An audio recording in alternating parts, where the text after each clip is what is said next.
wewe waduhaye kuroranirwa utwongera ingoga z'ugukora n'inaza.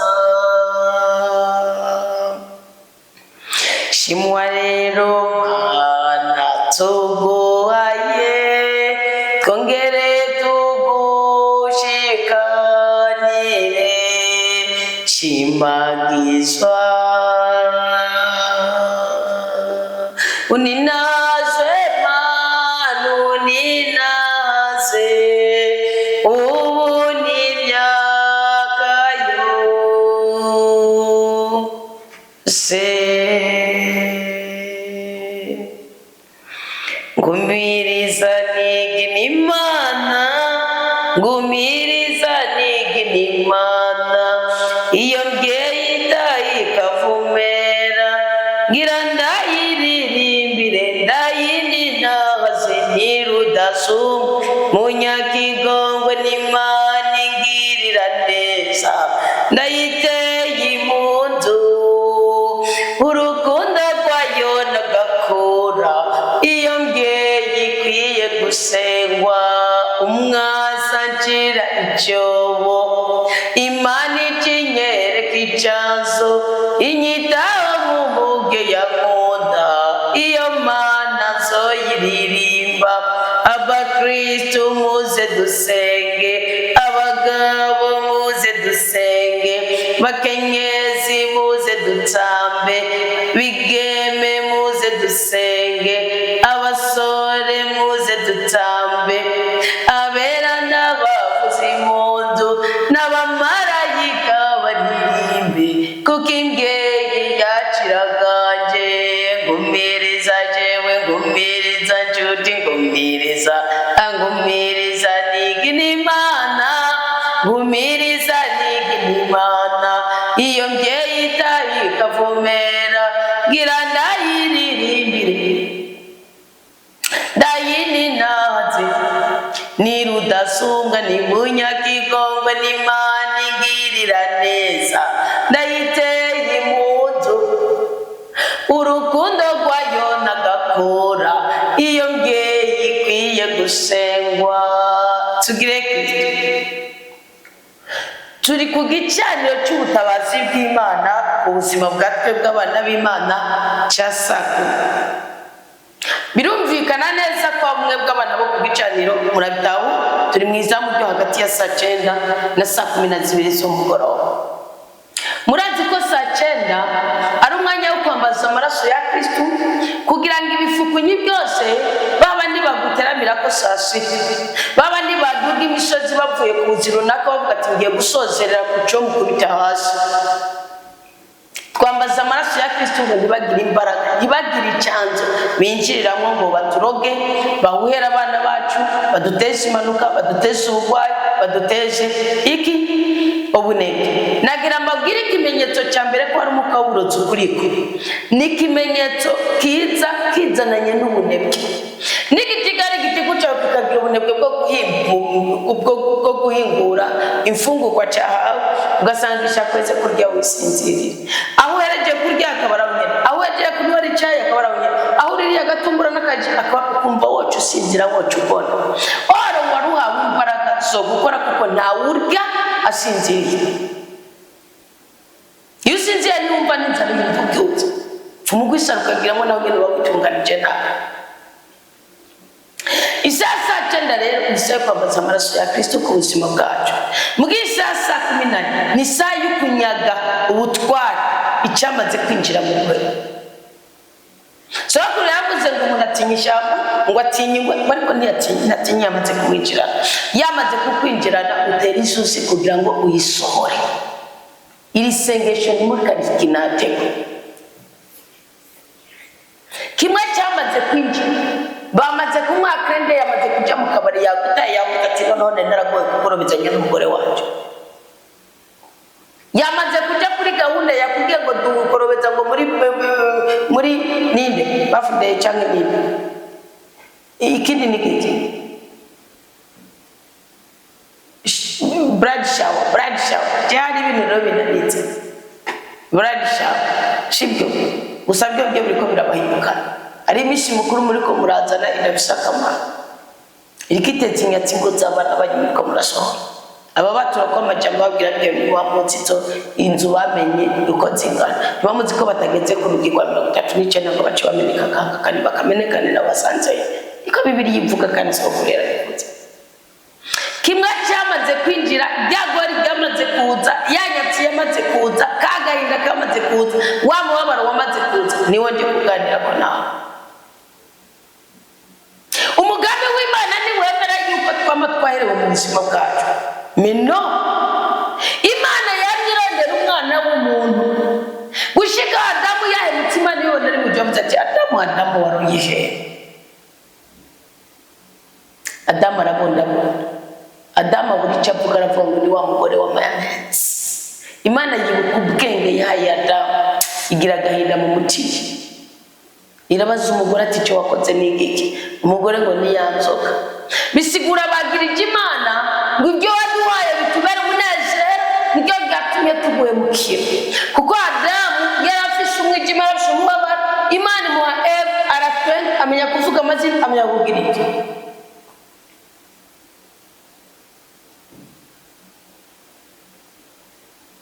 Eva yaranezerejwe nukabona impundi bikoko bikini bitabarya bigizene bibuba bashicubaye abari byo ahiteka aravuga ati niyanze kabarema nuko ibi byaremye byose Imana yabiremye kubw'inyungu yacu yibare nibyo bikoko biryana yabiremye kugira ngo nibikura mu kazi nibyo Kristo yavuze Matayo 12 byandika ngo muzoyubura zibicana cyo muzobagira muzokandagira inzoka na scorpion kugira igaragaza ububasha ifise kuri abo bose bayije bayishimiye ibyo rero ngo nibyo bidutera tukagira ni tugatumisha umutima w'Imana mbongorera kantu kamwe vuga ngo yanga ndabongorera kantu kamwe vuga ngo yanga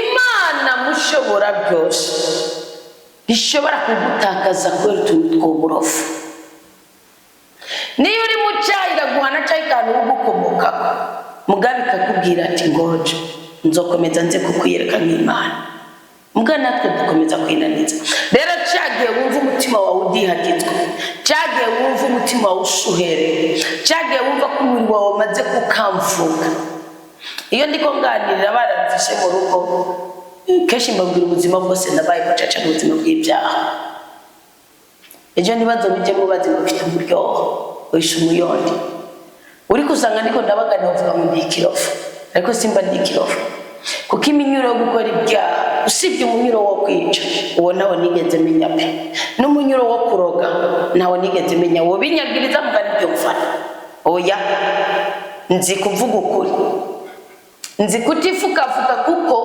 nibiba ngombwa ko icyo kintu navuze kimitana Imana izoba yandekuye ngo ngende na myaka magisha 39 mitusirana nzomara mugamye myaka 120 Imana yari kwiye gukora gasha ikayishitsa iyo natsingamye sindayizi ariko amaraso ya Kristo nayo afite icyakora kandi sinashaka gusazana iminiho amaganya basunika n'agapusipusi haya bagora ngo nagomba gusaza nkivuga nshigisha naho kumbure ijana kujana tari jana wangijana mazamu mugabo nashaka niburi buri kuramura ku myaka 80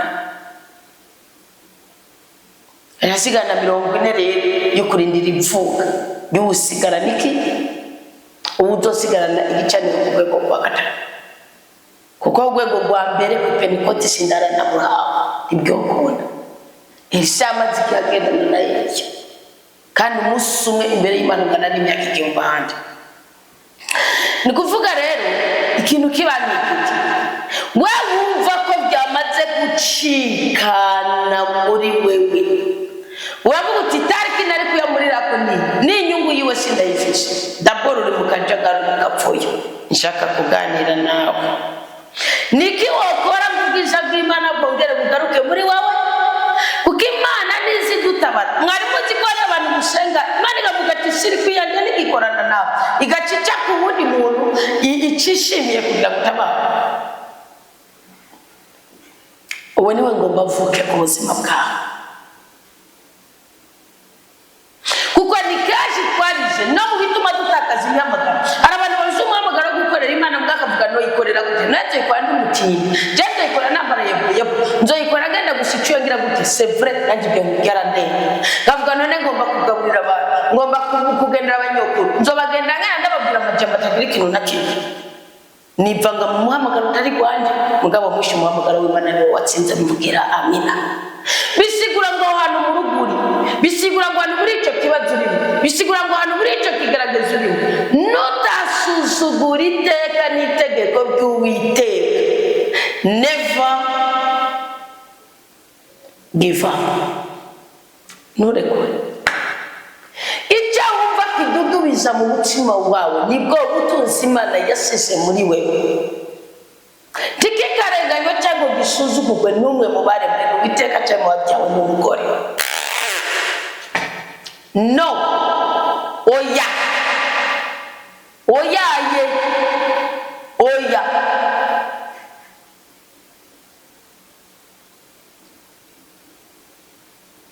Nubireke ngo byemere. Igihe kirageze ngo Uwiteka asohoza amasezerano yasezeraniye ubwoko bwiwe, isi itararemwa ku bw'iwacu.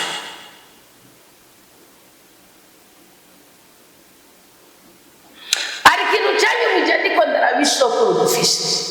Mwana ko Imana yaremye Adamu iremana na Eva, ibaha ibyaritse izibahera inyuma ya Edeni. Mugihe Edeni tuyishuzwamo n'amaraso ya Kristo, ko yabirukanye muri Edeni araba. Urubyaro rumwe rugira wa mutima wa revolt, wa mutima w'inzoka waganira n'umugore. Niyo mpamvu umugore afise inda, iyo afise icyo yifuza akakibura, swati ndiravaye cyakabyara umwana w'ikigugu, cyakabyara umwana w'ikidebiri, cyakabyara umwana ameze ukuntu, cyakabyara umwana w'umujini, kubera icyo yabuze. Cyo gituma mwabaga gucumura ku Mana ibicumuro ntashobora kumenya aho mubyirengera hari. Iyo mutubaha abagore bafise imvano, muba muri ko musuzugura itegeko ry'Uwiteka, kuko umwana ni munda yumva gusumba uri hanze. Nawe ufise amaboko akubita niyo bari cyagwatsi Imana yamaditse ukuboko kwawe ukibaza ngo nuko ari inzoka, uzokwihangana iby'umutima amenye ngo ubike umuntu wamwipfu. Ushira ikiganza mu mvune inzoka ishaka umugore afise inda. Nakwigenza kuzomenya utima nikirampima ikirasuzuma. Kayini agira umwuka wa yanzoka, umwuka w'ishari, umwuka wo gutakaza amasezerano y'ubundi. Imana tubabarire rwose. Kayini agize uwo mwuka, Imana avuga ati Kayini, itandukanye na se, witandukanye na nyoko, witandukanye na kahise Kayini. Hari ibyaha biriko biradodora ku mutima wawe, nubireka uzohezagirwa nawe, ariko nubikora uzovumwa Kayini. Kayini irabira hirya ati mvuga icyo nkora ndagikora. Isi iragutse naguke handikwa ntage, umva umwuka w'ishari. Nubona umuntu w'ishari nuzovuga ngo ashatse gukora afise dukeye, numuvumo uri muri we nanjye Imana igirira ikigongo. Nubona umuntu adatanga ijana ku ijana ukabona umuntu yigunga, nuzovuga nuko afise dukeye. Kristo Yesu yaranabivuze ngo utazigamibaga muri bike ntazorezigama muri byinshi. Kayini ari cyambere. Imana yamusanga ati Kayini, amaraso ya mwene wanyu ariko aratakira mu butaka wavuye mu Kayini, mu mukungugu ni wavuye Kayini. Kayini avuga ngo neje wamunderekesheje, wamumbikisheje. Imana yamubwira ngo uravuga, ugiye kw'ikimenyetso aho uzojya hose. Imana yongera kuvuma, ujye umuvumo wa mbere wahereye ku Mana. Yatangiye kuvuma Adamu, ivuma Eva, yatangiye kuvuma inzoka, subira Eva, subira Adamu. Kasi Adamu yatangiye kuvuma, Adamu yatangiye kubumbwa, kuremwa. Kayini avuga ngo wana mwenye nyangu n'ikimenyetso ugomba nawe sazoyica.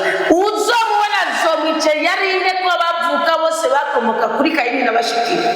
Usabira ni kugenda kugenda kuvuga abana bakobwa. Hana narabaza ati Kayini yabyaye kuri Kayini wabyaye uwo babyara simvuze ijana kujana bakomoka kuri nyine kuko Bibiliya itakivuga mu gushakishatsi urakivuga kandi na histoire nitira kivuga ikambanze ngireke kugira nabacanganyikisha.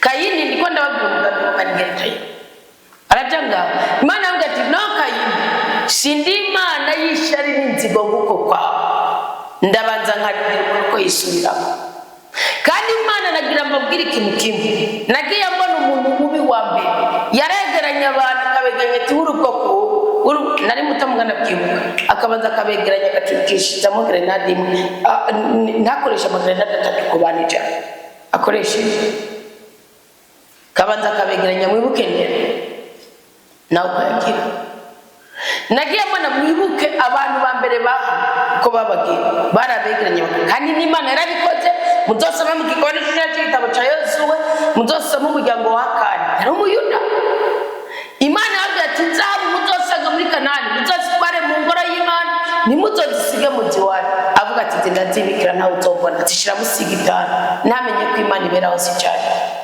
umugore aricecekera ntiyapfuma ngo yongorere na muramu wacu buryo umugabo wanje arico yakoze kirengeye itegeko ryo Uwiteka umugore aricecekera abana baba victime Imana bateza intambara Yosuwa arungika kurwana ahantu hari ingabo nke cyane avuga ati akana muja kumira mutera mubica mu igarurire mushige y'irapo muce muzo ko nabo barakoresha intwaro y'abaromani ni kuvuga icyabaye n'igiki baratsindwa Yosuwa ajya kubaza Imana ati mwaramemukiye Yosuwa ati pfinda ubupfindo bakorokera gupfinda ubupfindo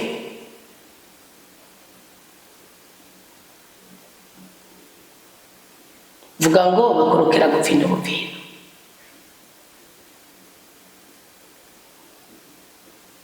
bapfinda ubupfindo bupfindukira kuri Akani umuyuda Imana iravuga ngo murabica bagati jya muri kijya kibaya muzosome muri Hosea muzobisobanukirwa neza gusumba muri Yosuwa bakorokeye muri kijya kibaya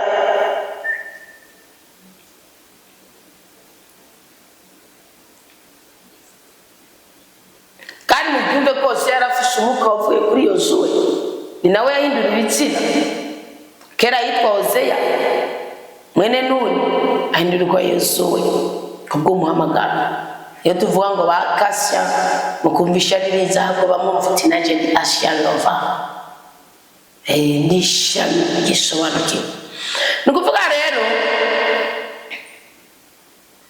Yosuwa aravuga ati nimuje mu kibaya afata abanyisirayeli bose wera ku muryango wa Rubeni waruvumwe kubera kurira uburiri bwase wa Rubeni n'uwasime waruvumwe kubera ishavu yerekana Isikemu n'uwa Levi waruvumwe kubera ishavu yerekana Isikemu n'uwa Yuda waruvumwe kubera intege nke bigenda tangariyo mbona Samusoni ari uw'idani ariho kwa Dani ubucamanza burya yagaragaza umwuka w'Abayuda kandi gani nchereke ya Bibiliya si nchereke ya Silipo nchereke yo kwa Rakelesi yo kwa Leya uwagatano Dani alifika ni kuvuga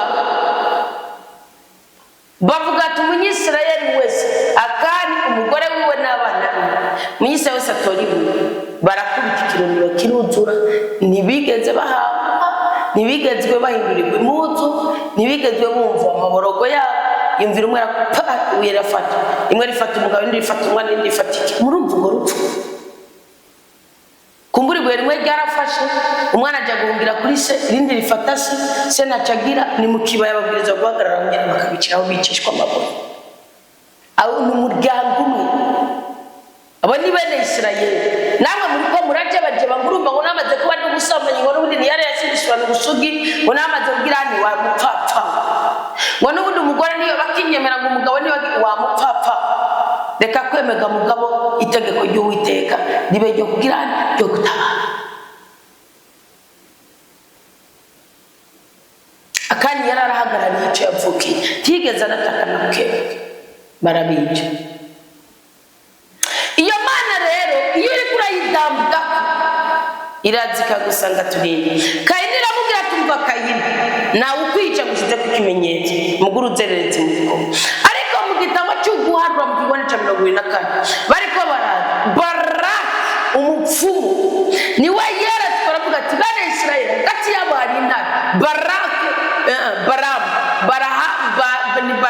Baraki umwami wa Ishayi yari yamutumiye wabapfume kugira ngo nibarengane ngo baje mu gihugu cyakora umwuka wisha. Kimwe mu bintu byo guteza akavuyo bikanga yuko ugira umugisha urondotse kandi wagutse ni ishyari, kuko umwuka w'ishyari icyo cyakiri hagati y'ijuru n'isi nta kindi. Ibyo biti Baramu aravuga ati Kayini we wameze nk'iki ngo ibyo yubatse byose. Dawudi ngo ubutunzi bwiwe bumeze nk'umube basukamo amazi noza kw'inkweto zanjye meza gutereramo baca nk'ubitaka kikaba gipomotse. Ta gaciro nta kintu na kimwe kitari mu buto wovuga ngo uratuze buvuga ufise icyo utunze. Ntibizakuvuza ngo ukire, ntibizakumara intimba, ntibizaguha urubyaro, bizarushizaho kugutunga. Mugagato ufise kari mu butungane bw'Imana kaba umushinge w'ibintu byiza byose ukeneye kugira ngo ushobore kuba urambye kandi uraniwe kandi kibikibishe kurusha ibindi byose mu rupfu. Ntimukareke gusaba Imana kuramba no kuraniwe. Niba turakumugisha nkaburamo kuramba nitotali, nkaburamo kuramba no kuraniwe, kurambira mu buntu bw'Imana nzoba nkurenganije. Ko ibindi byose nzoba mwatuye ko byofishe aho bigerera, aho biherera, kandi ashobora kuba babaje kuko ushobora kubukenyutse. Abandi batama baciya imigani ku myaka 100 niho baryoshye kuza kumviriza, naho ku myaka 70 uravuga ati ndaho mwereka ndo kumva kugiye kandi uranyerera ukagenda. Ngisigaje imyaka 50 yo gukora minimum 30. Ku myaka 30 nari maze muruga imyaka. Urumva imyaka ubusigaje ko wakoze icyo kitiyo. Kayini mari muzita kwica kumenyetso. Imana iranyunya rwose ndiko ndazirikana guhera kuri Enoki. Niwe Kayini nicyo gisagara cya mbere yubatse kandi niwe mfura yiwe. Arabyara agera kuri ku muhungu wa gatanu Lameki. Niwe aciye arongora abagore babiri Ada na Tsira. Amenga ni mu kigabane cya 4 cy'igitabo cy'Itanguriro. Kayini agaze ku rubyaro rwa gatanu Adamu na Eva biburashe hari nyuma y'imyaka 130. Adamu yongera girani nyuma y'imyaka 130 Adamu yongera kwabira Eva. Imana imuha Seti ngo guhera kuri Seti batangura kongera kuri Imana. None ubu uri kuravuga yuko ibyakwijanye bigutera gahinda ngo uzogira iki? Ibikwijana bibwiriza kuba byinshi, ibigutera umunezero bikaba biki kugira ngo Imana ishimye kwerekana icyubahiro cyayo. Urumva Seti kagera akabyaro kamwe mu ngero zitanu zimaze kwigurwa na Kayini kandi zose zifise umuvumo, kandi wa muvumo uguma wiyongera. Nicyo gituma Lameki yababyuka umuturuturu guhamagara ngo wenda uratsira bagore ba Lameki ngwino munyumviritse. Imana ibona ko bigiye kuba kajagari, ibona ko byibagiranye kuba rajyajambo yacu y'Imana ikuvumye nawe uvumbuwe. Niho yavuga ati reka nce ubwenge nkoreshe ubwenge ko ndi Imana y'ubwenge. Yongera kubwira Adamu atongera wurira ubwiri bwawe abira Eva abyara Seti. Niko kabuto ko kuri natwe Imana dufisha.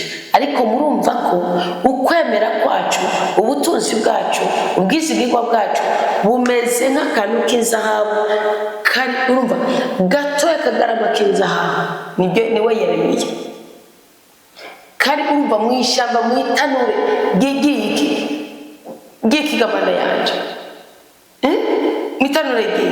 Mwitanure ngene ibintu by'imyanda by'amara by'amashashi hamuvuga utajyana nta kintu cyiza cyo batiyaje.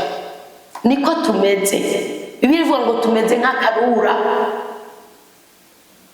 Anzobigisha igitabo cya Salomo kandi razimwamye mukerekamo kindirimo za Salomo.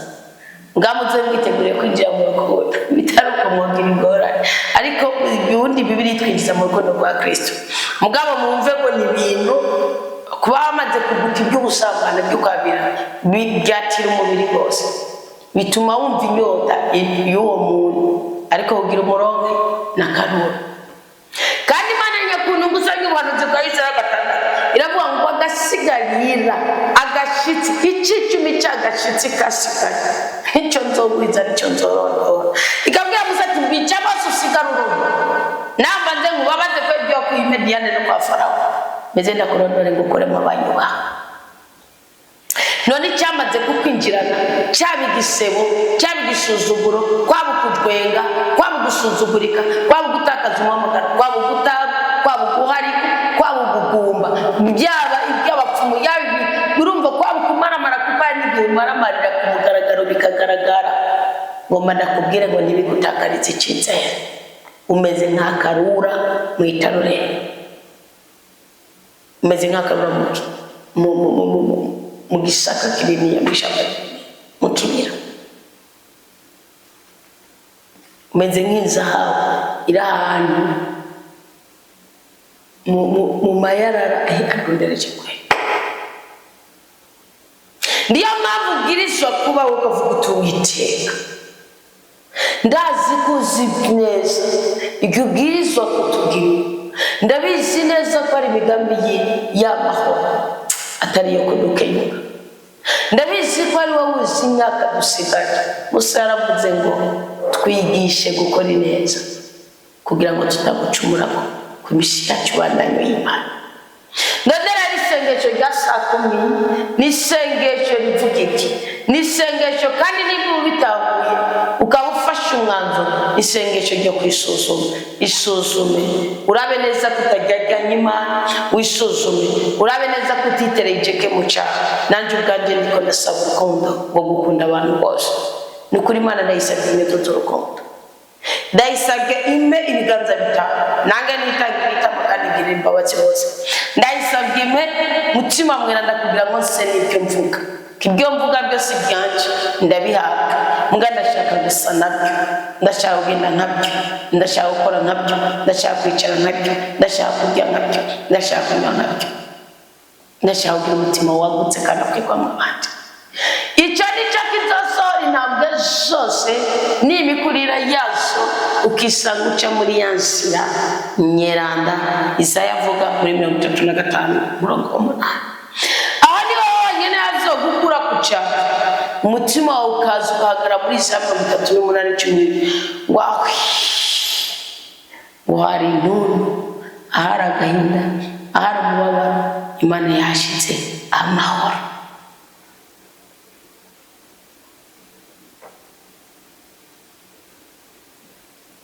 Gani bisanga ubura umubikira n'uri umufurere urabikeneye, nibisanga ubura umufurere n'umupatiri urabikeneye, nibisanga ubura patiri na pasitori abyumva, nibisanga bari pasitori na bishop abyumva, nibisanga bari bishop na musenyeri nabyumva, nibisanga n'abari musenyeri na papa ni mubimusabire. Natwe ubwacu mudusabire Pawulo niko yavutse. Nasanze hari agaciro duhabwa kubw'ibisabisho mudusabira. Mu Kristo yanerefunye ari 10 z'igitondo z'ubuca ko nari mededeza mu gihe saa 9 nagoma nije mu gihe saa 12 ari hanze arambwira ati nimba bimusengera kwisurimo aturimo. Ndavuga nuri mukure ntunzi isura ati urimo kuko nutemuzotembagaza benshi ntaho wari henze muri ubwoko bw'Imana, muri uruhongore rw'Imana ni muri uruhongore rwanje. Yahubwo rwanje musema mwaranyumiye mwaragiye muzingene mvuga nabi, muzingene nkankama. Icyo ni cyanyinjiranye mu bw'ingene bisohora na byose kuko sinukana mpamvutse ukuri.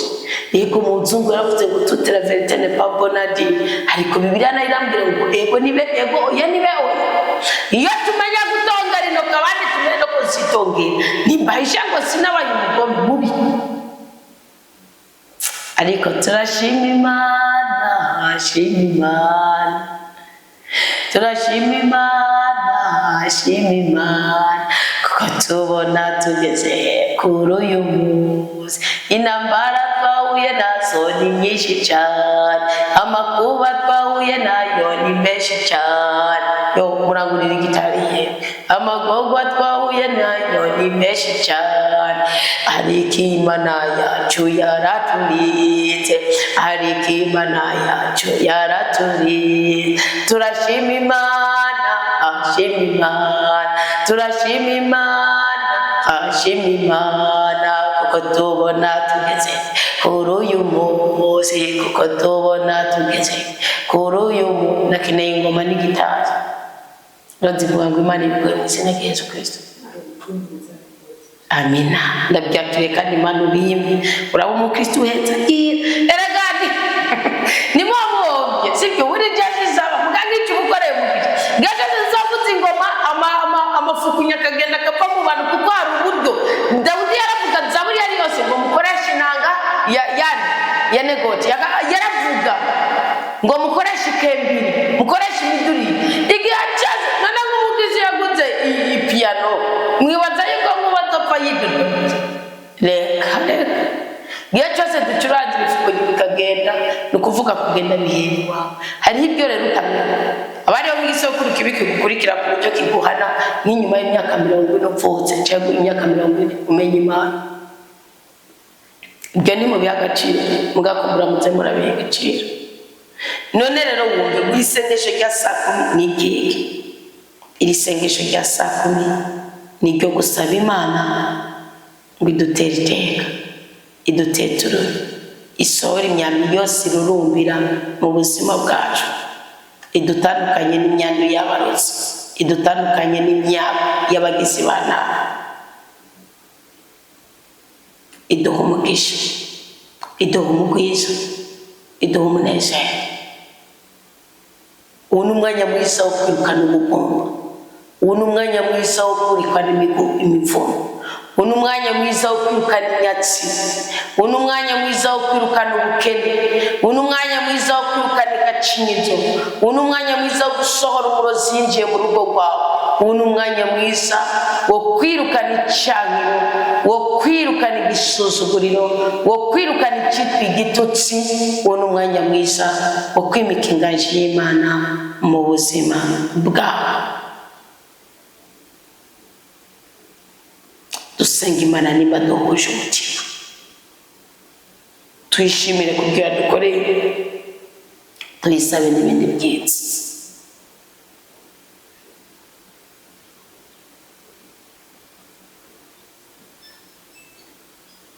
Kandi nzi neza ko ubwiza bw'Imana bugiye kuba kuri twebwe.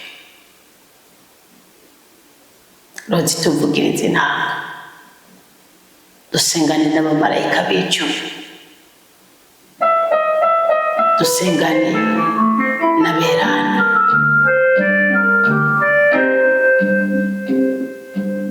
Ukirutse umutima wawe, nanjye nshyize amavi yanjye hasi, ay'umutima n'ay'umubiri yose akonwe kubwira ijambo rya saa, kubw'iki gicaniro. Mukama yakira amaturo yose mwamwereje, Mukama akura inzitizi ku buzima bwacu, Mukama akura inzitizi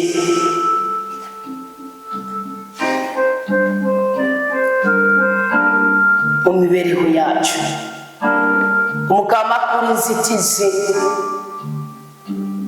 mu mubano w'Ukristo dufitananiye na bagenzi bacu, Mukama akura inzitizi mu mirimo yacu, Mukama akura agahinda mu mitima yacu, Mukama twuzuza ukwezi, umugambi w'useruke ku buzima bwacu, yongera duhe guhura n'isezerano dusezeraniye ko Adamu yongeye guhura na Eva ataragiteze nyuma y'imyaka 130. Nawe umaze imyaka utabyaye, imbabazi z'Imana muri uyu mwanya zikuzeho. Nawe umaze umwaka utabyaye, impuhwe z'Imana zikuzeho. Nawe umaze imyaka 3 ufite icyo uri kurasaba Imana utarakironka, urukundo rw'Imana rukuzeho. Nawe ubona ko imitwaro yawe wanditse kubera mu ntango z'umwaka nta kintu na kimwe kiravaho, imbabazi z'Imana zikuzeho. Amaraso ya Kristo aducikiye, ingabirano za mutima manini ndazituzeho. Zaburi 119 umurongo wa 11 haravuga ngo ijambo ryawe ryera Mukama unaribitse mu mutima wanjye kugira ngo sindagucumureko. turi gusengera abacu, imitwaro yacu urayizi, abadutuye imitwaro urayibazi, urabagwaye, urafise ibitero, urabafise inyatsi, urabafise inzara, urafise imisero y'urupfu, urabafise agahinda, urafise imibabaro, urabagendana ubushomeri, urabapfunzwe. Uyu mwanya nje gupfunguza ubwoko bwawe, nje kuramvurira kwa maboko unyuzuza urweza, nje kuramvurira kwa maboko unyuzuza amahoro, nje kuramvurira kwa maboko unyuzuza ubwiza n'ubwizigirwa, nje kuramvurira kwa maboko nkure ku musuhero w'urupfu. Uwiteka, turaje kuri iki gicaniro, bamwe bafise umubavu, abandi bafise amashimwe, abandi Mwami Imana nyagora ku ngoma bafise itekerezo ry'uko karandi imivumo n'imikoshi bavako, kuko basigaye bafise umwete n'abatoba barakwiza ibyo bakora, ko babanza kukugerageresha kimwe muri cyo. Abo bose imitima yabo, abo bose ubwenge bwabo buri ngaha kuri iki gicaniro, Mukama nyagora ku ngoma. Eliya yabanje kuzana amabuye 12 kugira ngo agaragaze ubumwe bw'Abanyisirayeli, agaragaze ko icyo wavuze ubwa mbere atawugikura. Ndabizi neza ko Matayo yabyanditse, Kristo Yesu yaravumera aravuga ngo nimuba babiri cyangwa batatu mugahuriza umutima ku ijambo ryanjye, muzoba ndi hagati yanyu ndabagirire neza. Nje gusengana n'uyu mugabo babaye, nje gusengana n'uyu mugabo arwaye, nje gusengana n'uyu mugore aturuye, nje gusengana n'uyu mukobwa, nje gusengana n'uyu musore, nje gusengana n'uyu musaseredoti, nje gusengana n'uyu mufurere, nje gusengana n'uyu mubikira, nje gusengana n'uyu mupasiteri, nje gusengana n'uyu mupresi, nje gusengana n'uyu mutware, nje gusengana n'uyu mutware, nje gusengana n'uyu musirikare, nje gusengana n'uyu mupolisi, nje gusengana n'uyu mugwizatunga, nje gusengana n'uyu mubanki, nje gusengana n'uyu mushoferi, nje gusengana n'uyu mumekanisi, nje gusengana n'uyu muenjeniyeri, nje gusengana n'uyu murimyi, nje gusengana n'uyu mworozi, nje gusengana n'uyu musenzi, nje gusengana n'uyu muhanuzi, nje gusengana n'uyu ari ku cavu, nje gusengana n'ingumba, nje gusengana n'uyu munyamibabaro, nje gusengana n'uyu yaherewe, nje gusengana n'uyu mupfungwa, nje gusengana n'uyu ari mu bitaro,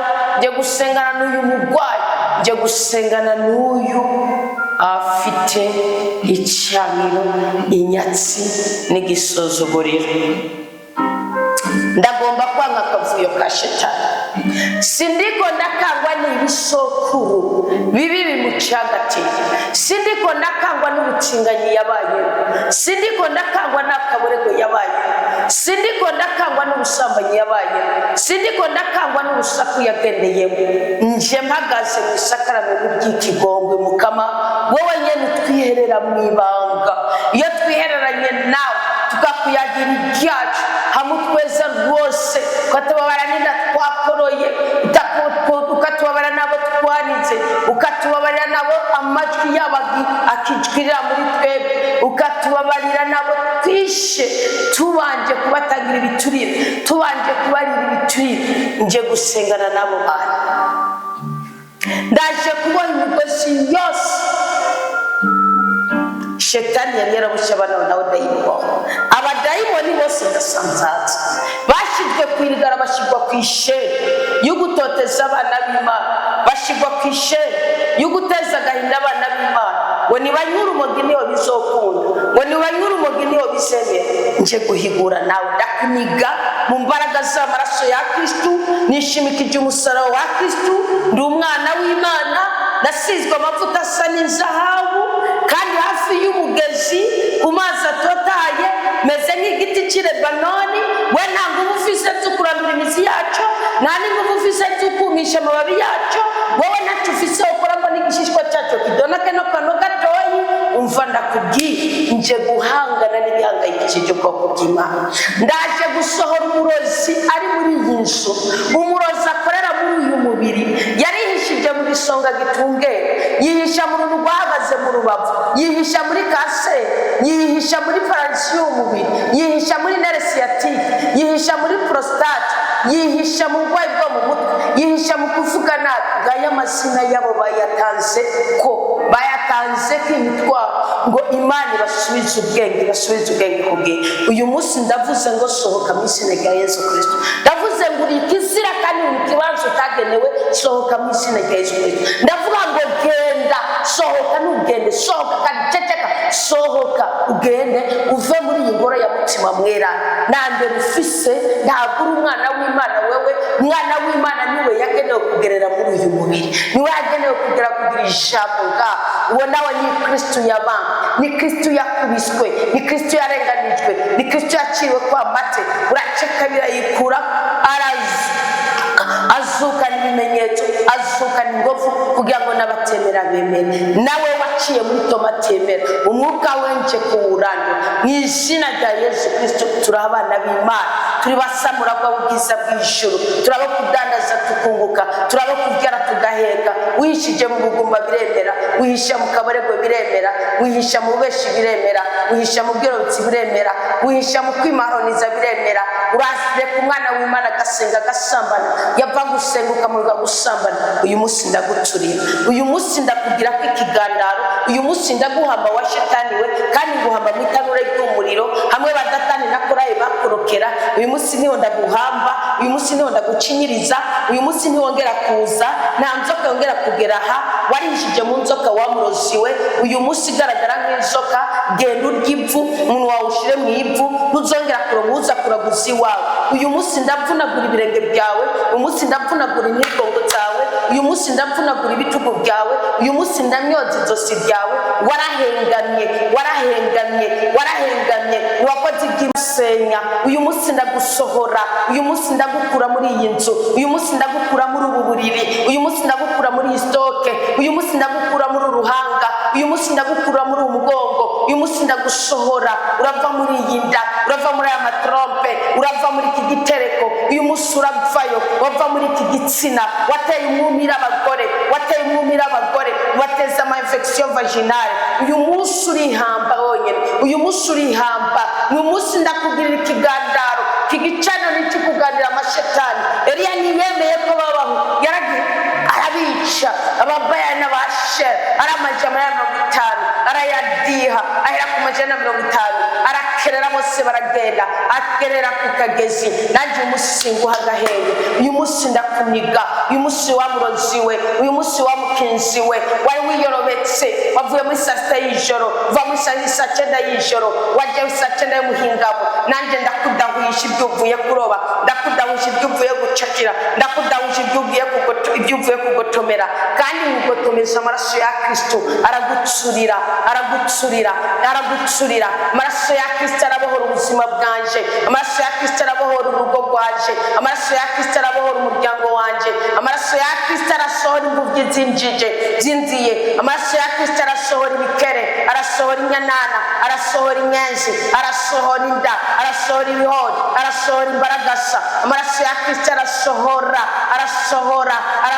ibihuna, arasohora inyoni, imburi zaheze.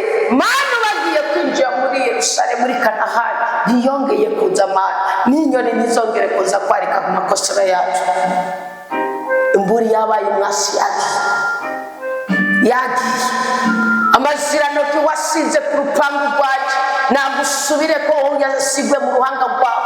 Icyangiro kirakakugarukira, amahana arakakugarukira, urakabura umutekano ubwo rwagushika upfukamye munsi y'umusaraba wa Kristo. Uko mpfukamye ukatura kuri umunyabyaha, ukihana ibyaha byawe kandi ugaturira ibiheko byawe. Dawa twese byagiye mu ijuru, ndagushimiye cyane kuri ingabirano y'ubuzima bushasha duhaye twebwe ubwoko bwawe kuri umunsi w'15 turiko turagusenga ngo tugarukire.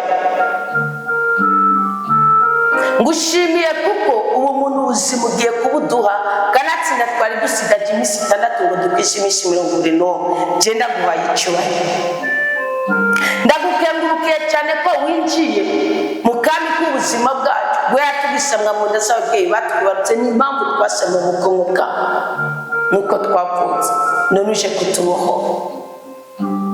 Ngushimira kwita igicaniro, icyubahiro cyawe kiganje, ububasha bwawe buganje, kandi igicu cyawe cyatugezeho. Uradufuka izuba, no mwisho ukarinda ku kwezi ko dukorokera ko ngo kuduturira kuko inyenyeri yonyine imwe irahagije guturirisha. Ndagushimiye ku bwa Kristo umwana umukiza n'umucunguzi w'ubuzima bwacu waduhaye. Ni we ariko arakora iyo operasiyo, ni we ariko araboho, ni we ariko arabaga imigongo, ni we ariko arabaga imihogo, ni we ariko arabaga ibishishiri, ni we ariko arabaga ibitigu bigoye kubaga, ni we ariko arirukana diyabete, ni we ariko arirukana umutwe udahera, ni we ariko arameresha umushatsi wavungutse, ni we ariko arazana ubutunzi hari ubugaraga, ni we ariko aratutumura intuntu zose twagenana mu mitima, ni we ariko arabyimbura ibirenge bibyinze, ni we ariko aroza imitsi, ni we ariko arasubiza hamwe gufa n'umuti byari byaratandukanye, ni we ariko arazana ubuzima, ni we ariko arahamagara amazina yacu ngo dusubirane ubuzima, ni we ariko arasubiza ubwenge bwabo twasengeye ku cyane. Mukama Yezu ndakuri ntaje cyane, komeza ugumane natwe kandi ukorane natwe. Iyo operasiyo ukoze, iyi patrouille ugize, ukomeza uyikoreye. Yezu ndagupfukamiye, garagaza ko uganje kuri iki gicaniro, garagaza ko twishimiye abana babohoke, twubakira intara. Abana bawe batatu bari baheraniwe n'abantu babima amafaranga bayafise, bakavuga n'undi ntimwabyari mufise wo muzoya bagiye kubishura, umwe azokwishyura umuriyoni. Ndagushimiye cyane. Abandi bakoze nayo igitigiri utakibwiye kandi utambwiye n'amajambo barenda gupfuka, ariko hari abantu batatu bishyurirwa amadeni. Umwe bamubwira ngo n'ubundi nabo yasaba wabyara, kandi yari yagize igikorwa cy'urukundo, bagiye kuyamuha. Umuriyo uzozanana mu kiganza cye, ntuzongera nyuma na kimwe muri cyo, ntuzoreke uhemburira mwabo. Ndagushimiye cyane nyaguhora ku ngoma, ku mwana w'umukobwa yahora mu nzereretse, yabona ibimenyetso by'inyoni izarika iwabo ntamenye ko afishe imburi y'igiheko bashize mu nzu abaye. Ntagiye kwimuka ahubwo ukuyeho ikeko, agiye guhigwa kandi agiye kwinjira mu muhamagaro wiwe, kandi azogushima ruzoba n'urugo rushima Imana. Urakoze, ngushimiye ku barozi wimuye kuri uyu musozi. Ari karitsiye zibiri abarozi bagiye kwimuka, hariho n'umurozi abohotse kandi azobyaha. Yari yarabuze ururya kandi arashaje, yaroga atabitse kubwiga isoko kibiki muri we. Baramukoresha iby'uburero bikaza mu ndoto ntabimenye, kandi byari byakomotse ku munsi yarota ariko asambanywa n'inzoka. Ntiyabimenye ko agize isezerano n'ukuzimu, bakamwagiriza kuroga, ariko wewe akumva umenga baramwanga. Mugani barabahanitse ibinyoma, barabahanitse ikirere cyabo, baranabipfuka bakabimuhisha, ariko Imana iramubohoye kandi igiye kumutera iteka, imuha urubyaro rw'umwana w'umuhungu. Ndagushimiye, ngushimiye ku mwana we yavuze ngo aragusabye, umuhe kontra mu kazi arimo. Nugiye kumuha kontra mu kazi arimo gusa, ugiye no kumuduza ikarari, kandi ku mishahara ye azokumbwirwa ko amafaranga 150 y'amarundi. Urakoze, ndagushimiye kuri uyu mugoroba wari kuratudawisha amashyaka, abana we ntibayadaho. Ndagushimiye ku bana b'abahungu batatu ukijije gusoba aho baryana, bari bababaye. Umwe muri bo ngo yarota akabona ari umuntu amukuriye y'agapiki ngo nasoro, yari yaramutsinze no kubyara niyo byara. Yari afise gahunda ko azoheza amashuri agace yiyahura, ariko mukwiye ko uwo mwuka wo kwiyahura umuhuje n'urukundo rwawe. Ndagukenguruke, urakoze cyane, urakoze cyane. Ngushimiye ku mushinga nawe aza kwandikira umuhabara wiwe, kuko uzowamushyize ku ikimenyetso agasanga inzu yari amukoteye yinjiyemo uwundi mugabo akamwifatira, bagaca bavavana burundu, umugabo akagaruka imuhira. Urakoze, nacyo n'igitangaza. Ndagushimiye mwami Imana nyaguhora ku ngoma, ndagushimiye Mukama Yesu umukozi w'umuhanga, ndagushimiye ndagushimiye Yesu rukundo kigongo, ndagushimiye ku butunzi dusezeranye, ndagushimiye ku mahoro dusezeranye, ndagushimiye ku bantu 8 ugiye guhuza n'ababarihimye. Nubundi w'icenda uwaheraniye azongera ati amahoro amafaranga Imana yarameze genda dusaba gusa. Ndagushimiye kandi uwo muntu nawaye video day ndagushimiye kuko uzocumukiza ibibyimba yarafise mu gitereko ciwe. Ndagushimiye cyane urakotse nicyo nigitangaza gukorera uwo mutima wo kwibwiriza kurekurira mwene wawe akavuga ati uragenda bashire ko wandisha sinzosaba kwishyuza nawe bizotumukiza amafaranga ahora yipfutsa ntazosaba ko yasohora. None komeza uduhesagire, komeza utubohore, komeza udutereteka kandi ndagukengurukiye ku bana 4 twari twatanze ku mutwaro bafungiwe mu makungu bashaka gutaha iwabo, urabare kuri misi 9 nizohera bataragera mu ngo zabo.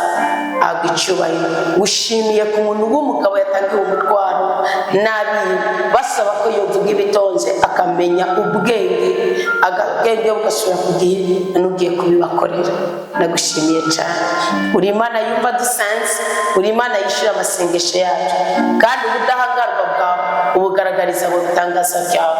None ndapfukamye simfukamye ndijenye ibiganza byanje muje n'abana bawe bose amazina yabo yose yanditse kuri iki gicaniro cyo muri muvukano wa studio restaurant Kristo ni muzima, abari hafi yanje abari mu Burundi n'abari kwisi yose mu bihugu bitandukanye.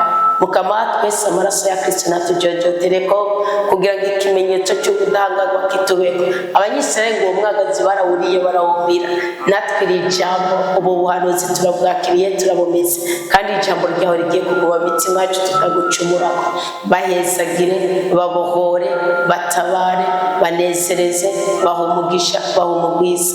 Abamaze kwifatira umwanzuro wo kutakuryaganya kimwe muri 10 bagacubya ibitekerezo by'umwasi, ndagusabye bahumugisha ukwije kabiri nzobukoze nicyo tutabasabiye kibaye kuko nabo bafishe umwete w'icyo bariko barakora kandi kitoroshe.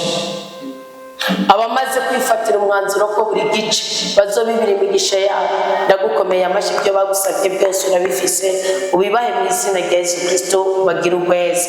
Nsabye kuramba kuri twebwe twese, nsabye kuroranirwa, nsabye amahoro n'imuye amahane, nsabye umugisha n'umugwiza, nsabye gusazana itoto n'itotare kandi tukarambira mu buntu bw'Imana tugasazana n'abacu dukona. Turi mu mwuka wo gukenyuka, ndasabiye umugisha abageni, ndasabiye umugisha batarabyara, ndasabiye umugisha abakobwa basaba abagabo, ndasabiye umugisha abahungu basaba akazi kugira ngo batunganye ubuzima bwabo, ndasabiye ubumwe ubwiza n'ubwizigirwa abo bose twari dusanga isengesho kandi ku izina rya Data n'irya Mwana n'irya Mutima Mweranda ubwiza bw'Imana budukure ku bubi bw'isi tubone kwererwa mu byo dukora byose mu izina rya Yesu Kristo natuye ukubohoka kuri twebwe abana ba Rudasumbwa. Amina.